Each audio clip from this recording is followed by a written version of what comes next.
Hello everyone, Radhe Radhe. कैसे हो सब? मस्त मज़े में एकदम फैंटास्टिक फैंटाबुलस। तो आज जो हम लोगों को चैप्टर स्टार्ट करना है वो पहली बात तो साइंस सब्जेक्ट का है चैप्टर। ठीक है, पहला चैप्टर जो कि केमिस्ट्री का पार्ट है ना, क्योंकि साइंस के अंदर भाई 3 पार्ट होता है, केमिस्ट्री, फिजिक्स, बायोलॉजी। तो केमिस्ट्री का जो पार्ट है उसका जो चैप्टर 1 है वो है हमारे पास chemical reactions and equations. Chemical reactions and equations. Chemical reactions क्या होती हैं इसके बारे में जानेंगे, और साथ साथ इक्वेशंस क्या होती हैं। इक्वेशन समझते हो ना, जो केमिकल रिएक्शंस होती हैं उनको जिस फॉर्म में लिखा जाता है वो arrow plus compound and all, ठीक है, तो वो इक्वेशन के अंदर आती है। ठीक है, तो चैप्टर का नाम हमारा केमिकल रिएक्शंस एंड इक्वेशंस है।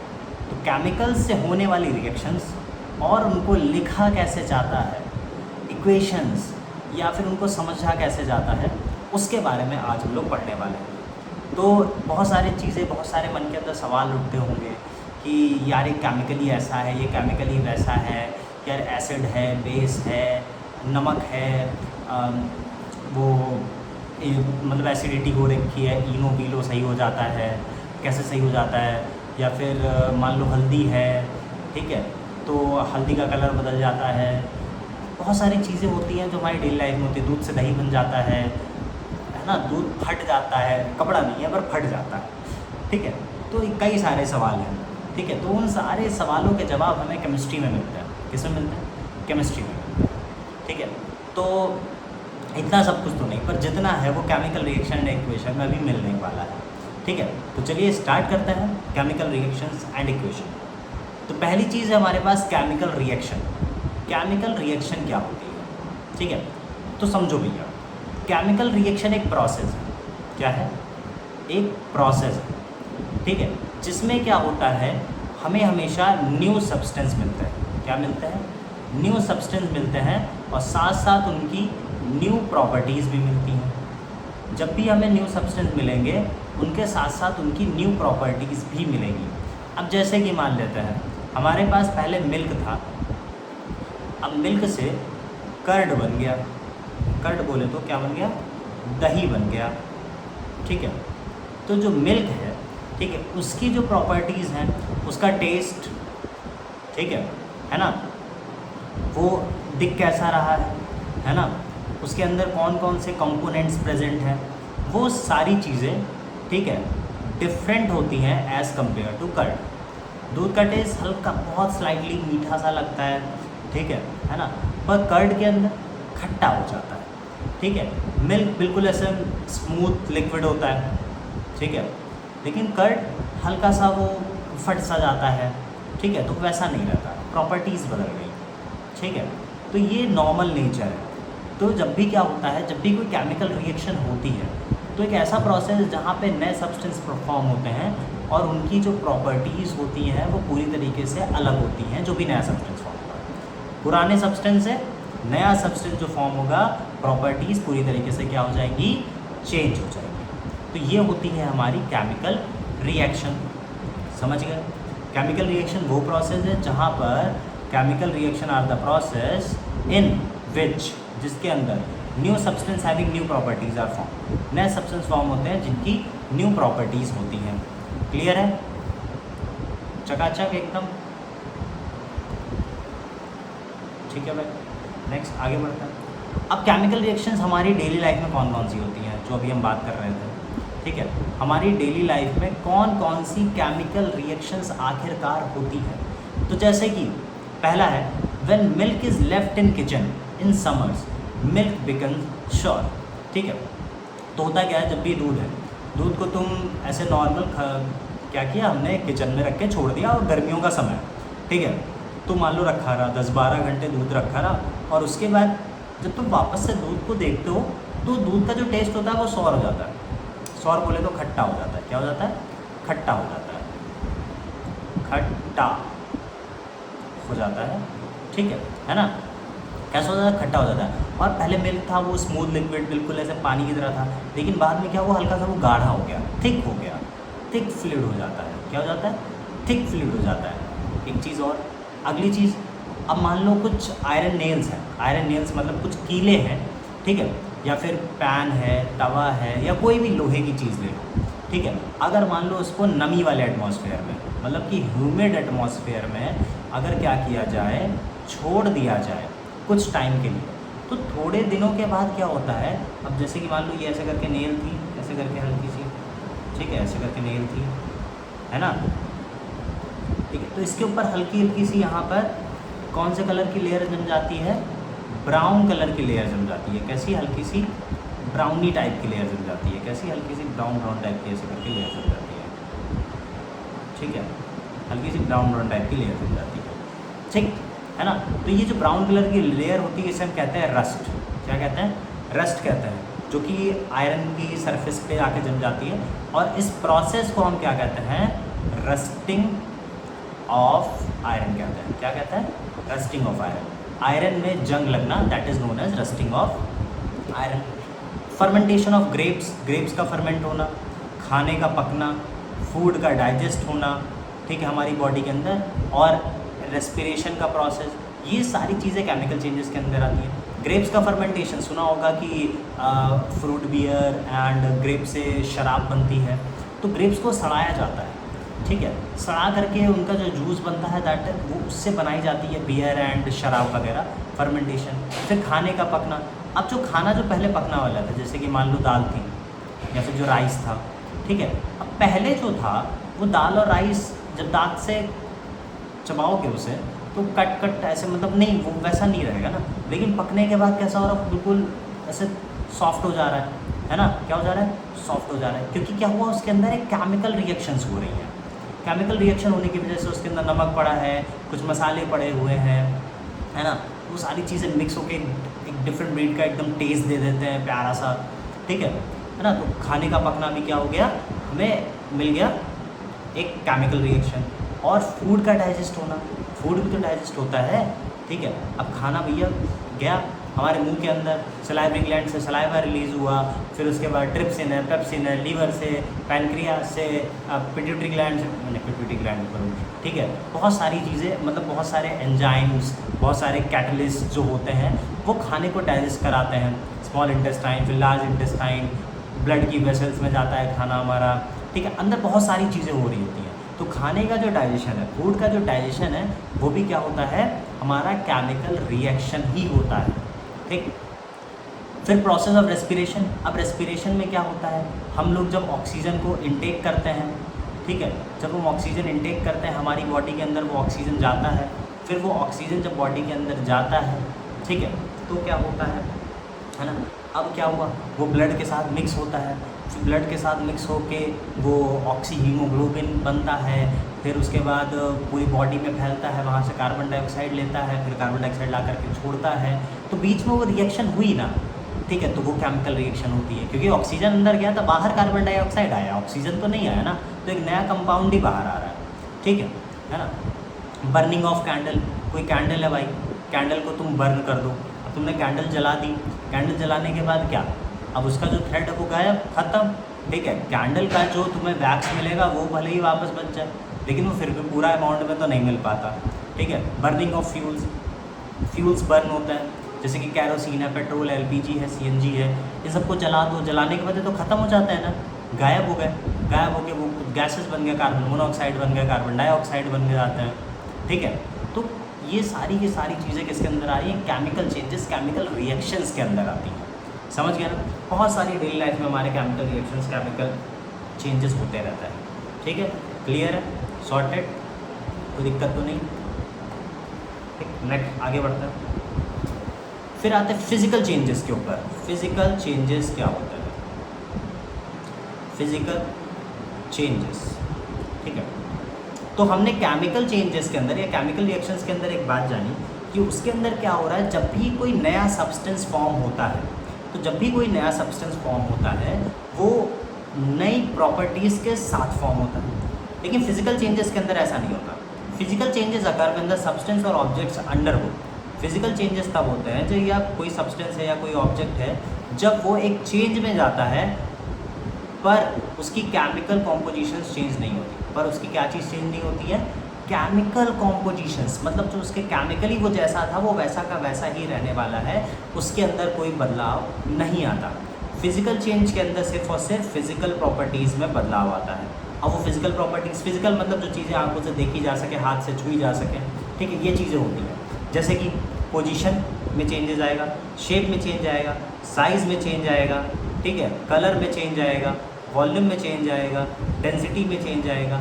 इन सारी चीज़ों में बदलाव जो आता है वो फिजिकल चेंज के अंदर होता है। जैसे कि बर्फ़ का पिघलना, मेल्टिंग ऑफ आइस, क्या है, एग्जाम्पल है एक फिजिकल चेंज का, क्योंकि जो आइस है वो भी, उसका भी फॉर्मूला H2O है, और जो वाटर है उसका भी फॉर्मूला क्या है, H2O ही है, ठीक है। सी वाटर से जो सॉल्ट निकालोगे, ठीक है, सी वाटर से जो सॉल्ट निकालोगे, अब सी वाटर में जो सॉल्ट था वो भी NaCl था, नॉर्मल यूज़ में जो सॉल्ट है वो भी NaCl ही है, ठीक है। बस इसके साथ कुछ इम्प्योरिटीज़ होती हैं वो मैं मानता हूँ, ठीक है।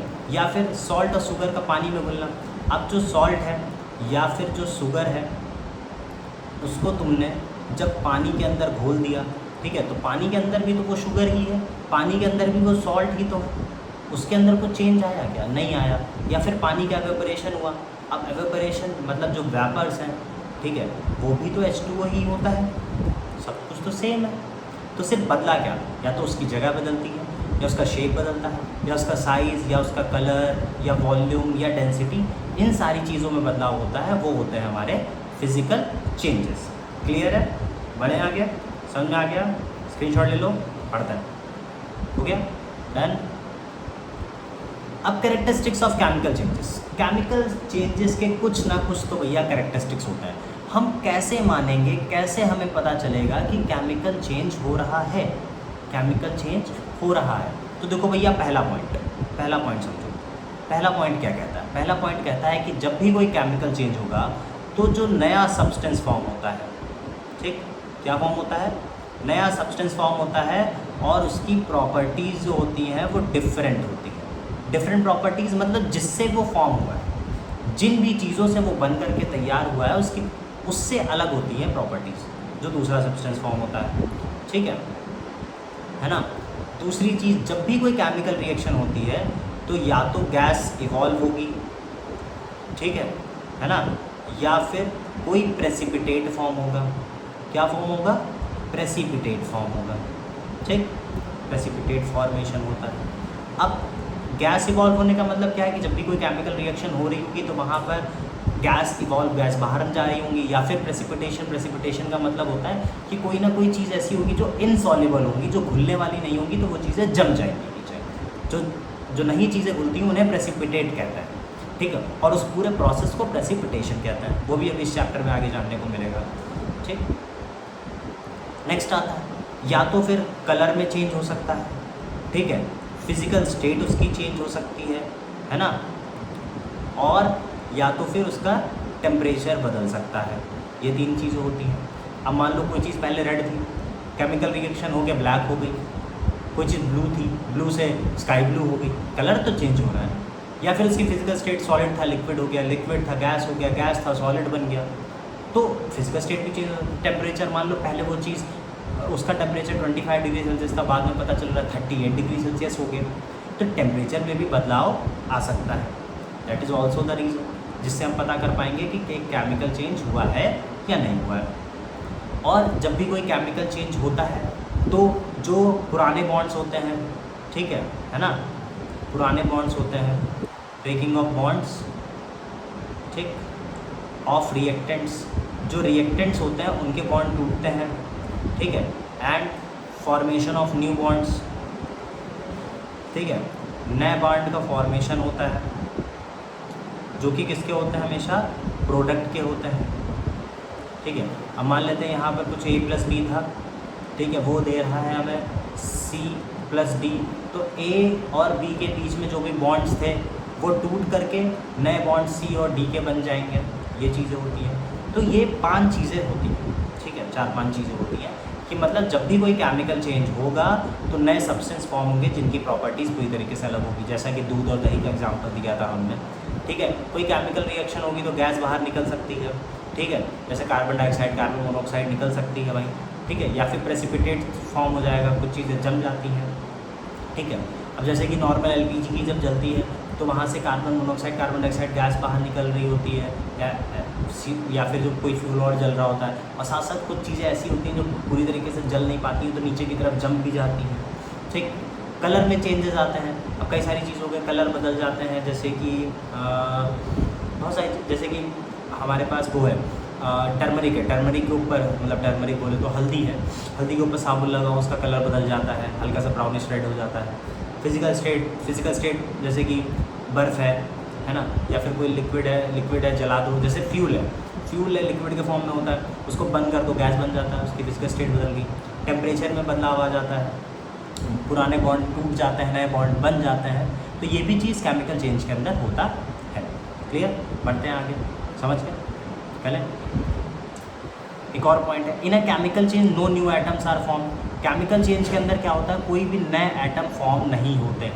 ठीक है, जो एलिमेंट जो है, जो भी एलिमेंट होता है वो दूसरे एलिमेंट के साथ जब भी रिएक्शन करने जाएगा तो वो क्या करेगा, अपने आप को चेंज नहीं करता है, सिर्फ क्या होता है, एटम्स का रीअरेंजमेंट हो जाता है उस रिएक्शन के अंदर। क्या हो जाता है, एटम्स का रीअरेंजमेंट हो जाता है। जैसे कि मान लो कि यहाँ पर AB2 करके और CD करके कोई कंपाउंड था, ठीक है, AB2 और CD करके कोई कंपाउंड था, तो ये और ये एलिमेंट है, ये और ये एलिमेंट है, तो मान लो A के साथ D आ गया और C के साथ B2 हो गया।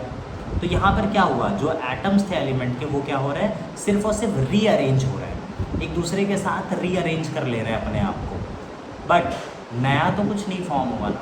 मतलब वो जो एलिमेंट, वो जो एटम्स थे वो वैसे के वैसे ही थे, उनके अंदर कोई भी चेंज नहीं आता है। क्लियर। 6 पॉइंट जो है, 6 पॉइंट क्या कहता है, तो according to principle of atomic conservation, ठीक है, जिसे POAC कहते हैं शॉर्ट में, तो according to principle of atomic conservation कहता क्या है हमें, कि जब भी कोई केमिकल रिएक्शन होती है, जब भी कोई केमिकल रिएक्शन होती है, atoms are neither created, atoms ना ही क्रिएट होते हैं, ठीक है ना, ना ही क्रिएट होते हैं और ना ही क्या होते हैं, डिस्ट्रॉय होते हैं, क्योंकि एटम जितने हैं यूनिवर्स में उतने के उतने ही रहने वाले हैं, वो नहीं बदलने वाले हैं। ठीक है, सिर्फ और सिर्फ क्या होता है, उनका बॉन्डिंग पैटर्न चेंज हो जाता है। क्या हो जाता है, सिर्फ और सिर्फ बॉन्डिंग का पैटर्न बदल जाता है। ठीक है, सिर्फ और सिर्फ क्या हुआ, बॉन्डिंग का पैटर्न, क्योंकि यहाँ पे देख सकते हो, यहाँ पे A1 था, यहाँ पर भी A1 है, यहाँ D1 था, यहाँ पे D1 है, यहाँ पे B2 थे, यहाँ पे B2 है, यहाँ पे C1 था, यहाँ पर भी C1 है। तो कोई ना कोई नया आइटम बना, ना कोई पुराना आइटम गया, ठीक, नया आइटम बना, ना आइटम डिस्ट्रॉय हुआ।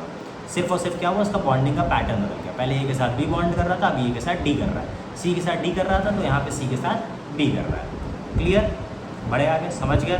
पक्का केमिकल चेंजेस होते हैं तो ये 6 पॉइंट्स याद रखना है। कलर, टेम्परेचर, गैस इवॉल्व होती है, प्रेसिपिटेट फॉर्म होता है, ठीक है, टेम्परेचर में बदलाव होता है ना, और कोई नए सब्सटेंस फॉर्म नहीं होते, बॉन्डिंग पैटर्न बदलता है, ना एटम क्रिएट होता है, ना एटम डिस्ट्रॉय होता है, ये सारी चीज़ें होती हैं। ओके, नेक्स्ट बढ़े आगे। केमिकल इक्वेशंस क्या होती हैं? भाई बहुत सिंपल सी चीज़ है, जो भी केमिकल रिएक्शन हुई, क्या हुई, जो भी केमिकल रिएक्शन हमारी हुई, ठीक है ना, उसको जो अरेंज करते हैं हम लोग, उसको जो अरेंज करते हैं यूजिंग एलिमेंट्स के सिंबल, एलिमेंट के सिंबल, फॉर्मूला, ठीक है, ऑफ कंपाउंड, इन चीज़ों का यूज़ करके जो भी हम चीज़ों को अरेंज करके लिखते हैं, रिप्रेजेंट करते हैं, वो चीज़ हमारी कहलाती है क्या, केमिकल इक्वेशन कहलाती है। क्या कहलाती है, केमिकल इक्वेशन कहलाती है। ठीक है, क्या कहलाती है भाई लोग, केमिकल इक्वेशन कहलाती है। सिंपल सी बात है, क्या कहलाती है, केमिकल इक्वेशन कहलाती है। ठीक है,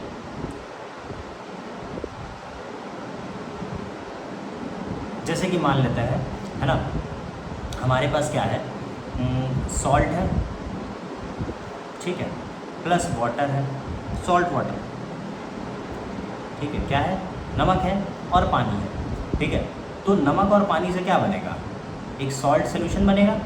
क्या बनेगा, एक सॉल्ट सोल्यूशन बनेगा। ठीक है, तो ये जो इस तरीके का हमने अरेंजमेंट किया है, अब यहाँ पे सॉल्ट का फॉर्मूला लिखा जाएगा, वाटर का फॉर्मूला लिखा जाएगा, सॉल्ट सोल्यूशन का फॉर्मूला लिखा जाएगा, तो वो चीज़ क्या कहलाएगी, केमिकल इक्वेशन कहलाएगी। The method of representing a the method of representing a chemical reaction, किसी केमिकल रिएक्शन को रिप्रेजेंट करना by the symbol of elements, elements के सिंबल से, फॉर्मूला से, किसके, कंपाउंड्स के, ठीक है, जो कि एक केमिकल इक्वेशन में इन्वॉल्व होते हैं, है ना।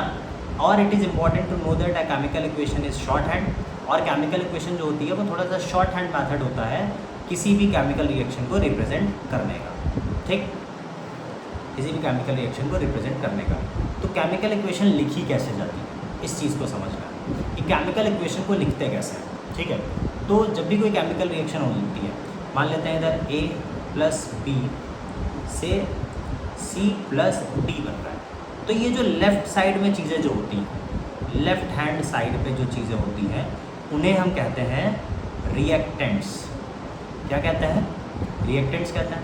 और जो राइट हैंड साइड पे चीज़ें होती हैं उन्हें हम कहते हैं प्रोडक्ट्स। क्या कहते हैं?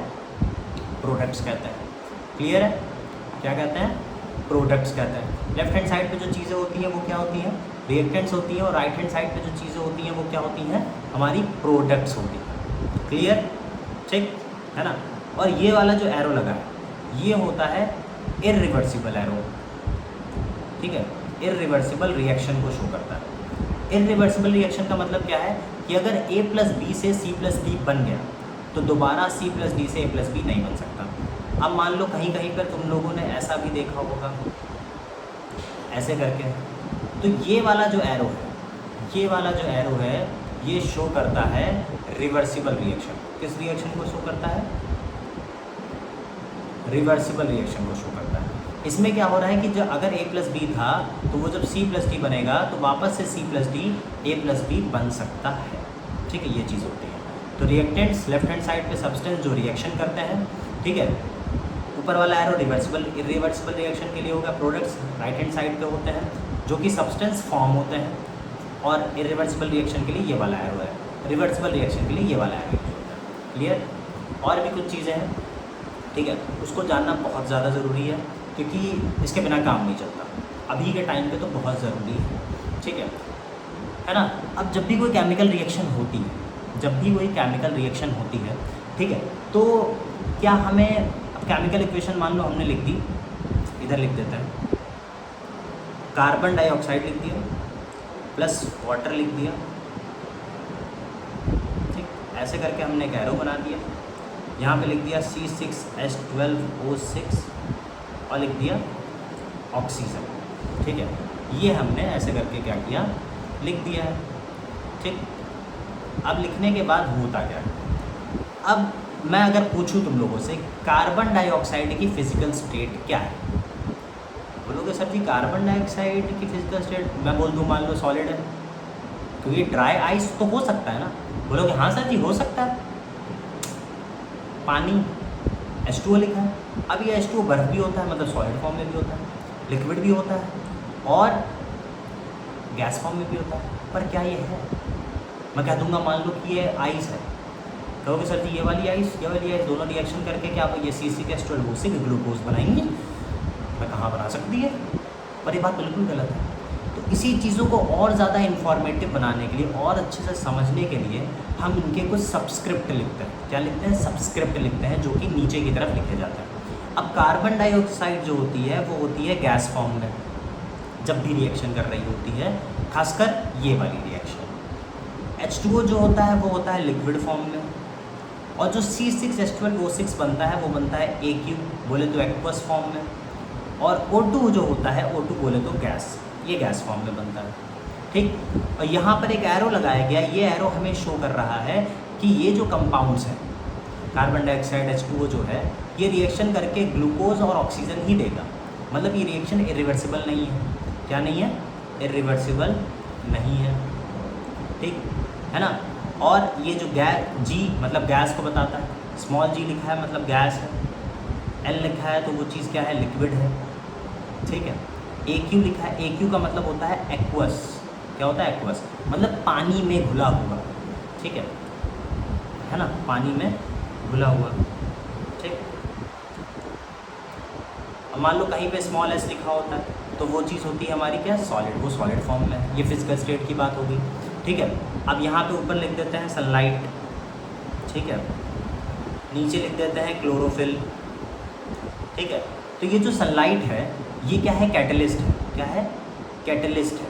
तो जो भी चीज़ है, ठीक है, एरो के ऊपर की तरफ लिखी जाती है, ठीक है, जो रिएक्टेंट और इसको प्रोडक्ट को जो सेपरेट करता हुआ जो एरो होता है उसके ऊपर जो चीज़ें लिखी जाती हैं वो कहलाती हैं हमारी कैटलिस्ट। क्या कहलाती हैं, कैटलिस्ट कहलाती हैं। कैटलिस्ट वो चीज़ें होती हैं जो रिएक्शन करवाती हैं पर रिएक्शन में खुद पार्टिसिपेट नहीं करती, ठीक है। अब मान लो कोई गैस इवॉल्व हो रही है, मान लो कहीं पर किसी रिएक्शन में कोई गैस इवॉल्व होती है, गैसेज इवॉल्व, तो उसके लिए हम क्या करते हैं, ऊपर की तरफ एरो लगा देते हैं कि यहाँ से गैस निकल रही है। अब मान लो कोई प्रेसिपिटेशन फॉर्म हो रहा है, प्रेसिपिटेट फॉर्म हो रहा है, मतलब कोई चीज़ ऐसी है जो इनसॉल्युबल है, तो उसके लिए हम क्या करते हैं, नीचे की तरफ एरो लगा देते हैं, ठीक है। तो ये क्या शो करता है, प्रेसिपिटेट शो करता है, गैस इवॉल्व हो रही है तो ऊपर की तरफ एरो लगा देते हैं कि मतलब गैस जो है वो बाहर की तरफ जा रही है। क्लियर, समझ गए। तो रिएक्शंस कुछ इस तरीके से लिखी जाती है। ओके, बढ़ते हैं आगे। ओके, तो नेक्स्ट आता है balance chemical equation. Balance chemical equation क्या होती है, तो भैया हमने एक चीज़ जानी थी प्रिंसिपल ऑफ एटॉमिक कंजर्वेशन से, उससे हमें एक चीज़ समझ में आई थी कि ना ही एटम क्रिएट होते हैं और ना ही एटम डिस्ट्रॉय होते हैं। तो उसी के बेसिस पे जब भी कोई केमिकल रिएक्शन होगी तो LHS में और RHS में, मतलब लेफ्ट हैंड साइड में और राइट हैंड साइड में जो भी एटम्स रहेंगे, मान लो अगर इधर 4 एटम थे तो इधर भी 4 एटम ही होने चाहिए। बड़ी सिंपल बात है। अगर लेफ़्ट साइड में 4 एटम थे तो राइट साइड में भी कितने एटम होने चाहिए, 4 एटम होने चाहिए, ठीक है। ये बात है क्लियर, समझ गए, है ना। तो जैसे कि लिखा हुआ है इसमें रिएक्शन में जिंक प्लस H2SO4 लिखा हुआ है, तो क्या बन रहा है, ZnSO4 और H2 बन रहा है। यहाँ पे जिंक कितने हैं, 1 है, यहाँ पे जिंक कितने हैं, 1 है, यहाँ हाइड्रोजन कितने हैं, 2 है, यहाँ हाइड्रोजन कितने हैं, 2 है, यहाँ सल्फ़र 1 है, यहाँ सल्फ़र 1 है, यहाँ ऑक्सीजन 4 है, यहाँ ऑक्सीजन 4 है। तो ये रिएक्शन क्या है, बैलेंस्ड केमिकल इक्वेशन है। कौन सी इक्वेशन है, बैलेंस्ड केमिकल इक्वेशन है, क्योंकि इसके अंदर लेफ्ट हैंड साइड पे और राइट हैंड साइड पे जितने भी आइटम्स दे रखे हैं वो बराबर है। ये होती है हमारी बैलेंस केमिकल इक्वेशन, ठीक। बैलेंस केमिकल इक्वेशन के बारे में कुछ फैक्ट्स हैं वो जान लो। जैसे कि कोई भी बैलेंस केमिकल इक्वेशन होगी उसके अंदर जितने भी आइटम्स लेफ्ट साइड में होंगे उतने राइट साइड में होंगे, पहली चीज़। दूसरी चीज़, एक बैलेंस केमिकल इक्वेशन हमेशा law of conservation of mass को कंफर्म करते हुए चलती है कि अगर मास जितना लेफ्ट साइड में था उतना ही मास राइट साइड में भी होना चाहिए। Total mass of all the reactants is equal to the total mass of all the products. जितना भी रिएक्टेंट बनेगा, A प्लस बी से मान लो C plus D plus E बन गया, तो जितना इन दोनों का मास मिला करके था उतना इन तीनों का मास भी होगा। ये बात होती है। ये है बैलेंस केमिकल इक्वेशन की कुछ बातें कि नंबर ऑफ एटम्स बराबर होने चाहिए, law of conservation of mass को फॉलो करना चाहिए। तीसरी चीज़, जितने रिएक्टेंट में मास होगा उतना ही प्रोडक्ट का भी मास होगा, ठीक। अब बैलेंसिंग ऑफ केमिकल इक्वेशन।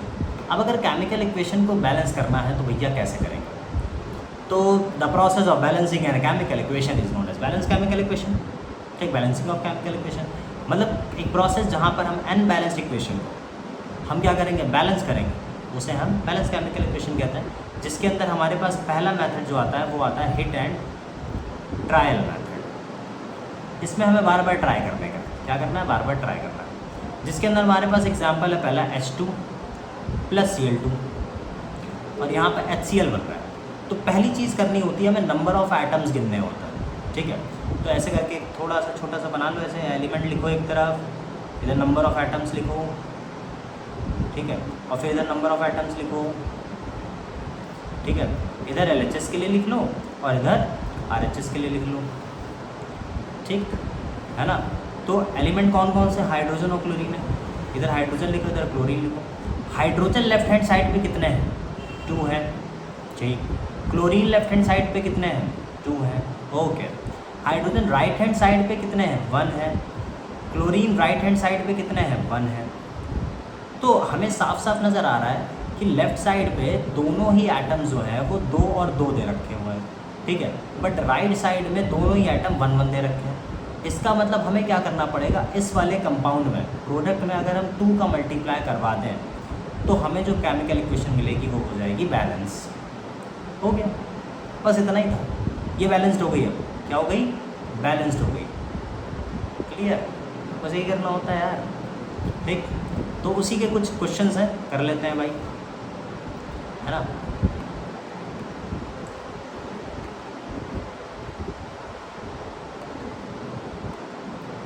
पहला है पोटेशियम क्लोरेट, मतलब कि KClO3 है, उससे क्या बन रहा है, पोटेशियम क्लोराइड KCl बन रहा है प्लस ऑक्सीजन, ऑक्सीजन बोले तो O2 बन रहा है। ठीक है, अब इसको हमें क्या करना है, बैलेंस करना है। ठीक है, क्या करना है, बैलेंस करना है। तो फिर से वैसा ही कुछ बनाए क्या, एक तरफ लिख देते हैं हम लोग element LHS RHS, number of atoms, number डाल के छोड़ देता। ठीक है, ज़्यादा बवाल नहीं करेंगे है, क्योंकि क्या ही फ़ायदा ज़्यादा बवाल करके। ठीक है, तो एलिमेंट कौन कौन से हैं, पोटेशियम है, क्लोरीन है, ऑक्सीजन है। तो लेफ्ट हैंड साइड पे पोटेशियम कितने हैं, 1 है, Cl कितना है, 1 है। ठीक है, ऑक्सीजन कितना है, 3 है। राइट हैंड साइड पे पोटेशियम 1 है, Cl 1 है, ऑक्सीजन कितना है, 2 है। क्या है, 2। समझ गए। अब ज़रा देखो कि पोटेशियम क्लोरीन का मामला बराबर है, मतलब हमें इसको बैलेंस नहीं करना, हमें इसको बैलेंस करना ऑक्सीजन को। अब यहाँ पे नंबर देख सकते हैं, यहाँ पे हमें नंबर मिला 3 और यहाँ पे हमें नंबर मिला 2। तो हम सबसे पहले क्या करेंगे, एक बहुत शॉर्ट ट्रिक है, मैथ लगा दो, एलसीएम निकाल लो। 3 और 2 का एलसीएम क्या आएगा, 6 आता है। मतलब अगर हम क्या करें, दोनों तरफ ऑक्सीजन के एटम 6 कर दें तो मामला क्लियर हो जाएगा। अब दोनों तरफ ऑक्सीजन के एटम 6 करने के लिए क्या करना पड़ेगा, इधर 3 है तो इसमें 2 का मल्टीप्लाई, इधर 2 है तो इसमें 3 का मल्टीप्लाई। ठीक कर दें, तो यहाँ नीचे कर दें मल्टीप्लाई, हो जाएगा 6। ना मुन्ना, कभी ऐसे नहीं करना, हमेशा नीचे की तरफ मल्टीप्लाई नहीं होता, पूरे के पूरे मॉलिक्यूल में या पूरे के पूरे कंपाउंड में नंबर मल्टीप्लाई होता है, इस बात का ध्यान रखना। तो पहले लेफ्ट हैंड साइड में किसका मल्टीप्लाई करेंगे हम, 2 का, तो यहाँ पे मल्टीप्लाई कर देते हैं 2 का। और राइट हैंड साइड में किस में मल्टीप्लाई करना है, ऑक्सीजन में जा करके मल्टीप्लाई करना है, भैया करो पहले। तो इधर हम कर देते हैं 3 का मल्टीप्लाई। अब एक बार फिर से देख लेते हैं। तो अब जो मामला बना, ठीक है, इसको मिटाओ। ठीक है, अब जो मामला बना वो मामला बना क्या, देखो ज़रा, पोटेशियम लेफ्ट साइड पे कितने हैं, 2 हैं, राइट, और क्लोरीन कितने हैं, 2 हैं। लेकिन राइट साइड पे 1 और 1 मामला ही, तो राइट साइड में भी हमें 2 करना पड़ेगा, तो 2 से कर देंगे मल्टीप्लाई, 2 × 1 2 × 1 हो गई हमारी बैलेंस। चेक कर लेते क्या यही आंसर है, हाँ भैया, 2 KClO3 KCl और ऑक्सीजन। अच्छा, इसके आगे इन्फॉर्मेटिव बनाने के लिए लिख लो कि भैया ये सॉलिड होता है, ये भी सॉलिड होता है, और ऑक्सीजन हमारी गैस होती है। ठीक, अगला क्वेश्चन, एल्यूमिनियम हाइड्रोक्साइड, ये वाला डायरेक्ट मारेंगे थोड़ा सा।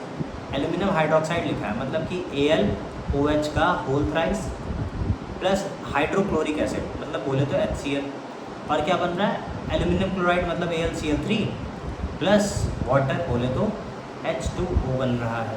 क्या बन रहा है, H2O बन रहा है। ठीक है, तो समझो ज़रा।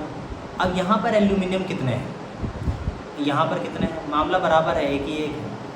ठीक है भाई, यहाँ पर 3 ऑक्सीजन है, यहाँ पर ऑक्सीजन 1 है, एक गड़बड़ मिली, यहाँ 3 और 1 ये 4 हाइड्रोजन है, यहाँ पे 2 ही हाइड्रोजन है, एक और गड़बड़ मिली। इधर क्लोरीन कितने हैं, 1 है, इधर क्लोरीन कितने हैं, 3 है, एक और गड़बड़ मिली। ठीक, तो भैया एल्यूमिनियम का मामला तो क्लियर है, एल्यूमिनियम को कुछ नहीं छेड़ेंगे हम लोग। लेकिन एल्यूमिनियम के साथ Cl कितने हैं, 3 है, तो अगर 3 Cl इधर हैं, तो अगर हम इस तरफ 3 से मल्टीप्लाई करते हैं तो Cl 3 हो गया। अब मामला जब 3 Cl का हो गया तो उसकी वजह से एक और इशू आया, हाइड्रोजन 3 और 3 मिला करके कितने हो रहे हैं, 6 हो रहे हैं। तो इधर 6 हाइड्रोजन करने के लिए हम अगर 3 से मल्टीप्लाई कराते हैं तो 3 × 2 = 6 हो गया। अब देखते हैं ऑक्सीजन बैलेंस होते हैं कि नहीं। तो 3 अगर हाइड्रोजन और 3 हाइड्रोजन मिलकर के 6 हाइड्रोजन हो गए थे, तो ऑक्सीजन यहाँ पर हो रहे हैं 3। तो 3 ऑक्सीजन है क्या, है भैया, 3 ऑक्सीजन बैलेंस्ड हो गया। बस यही होता है हिट एंड ट्रायल मेथड, बहुत आसान है। तो इसके अंदर ये जो तीसरा वाला क्वेश्चन है ये है होमवर्क। क्या है? होमवर्क। क्या है? होमवर्क।